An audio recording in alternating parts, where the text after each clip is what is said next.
Glory to Jesus Christ. I'm Father Marek, pastor of St. Mary's Byzantine Catholic Church here in Cleveland, Ohio. Just a little bit about myself. I came here, was assigned to this parish 3 years ago, and right at the get-go, the parishioners were asking me to come up with a new icon screen, but as I look around the church and the exterior and interior of the church, I told them that we can't really do the icon screen. We have to fix the church from outside inside. The church was not painted in like 40 years. So what we did today, the January 14th, Bishop Milan Lach was here in the church where he consecrated the new altar, and we went through like the baptism of the altar, where you know, the material of the altar that was used actually died from its old use, and it's being used for the new use, for the dwelling of God, the Lord, the sepulcher.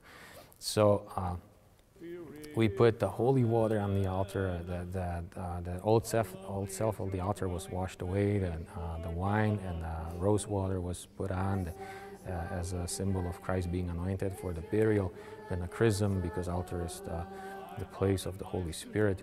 And after that, we put the katasarkion on, which is the white cloth, which symbolizes the linen that Christ was enshrouded in. And we tied a cord around, which is the symbol of Christ his hands being tied when they led him to Pontius Pilate. And on the top of that, we put like a brocade cloth that is the symbol of Christ the King. The church was renovated also on the outside, but also in the inside.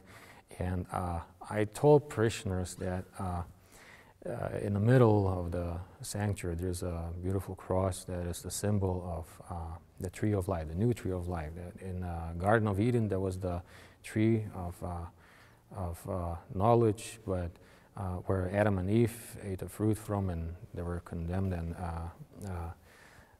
sent away from paradise. But this tree is actually the symbol of the tree of life, where Christ sacrificed himself, and the fruit of that sacrifice we can participate on, and that's what gives us life.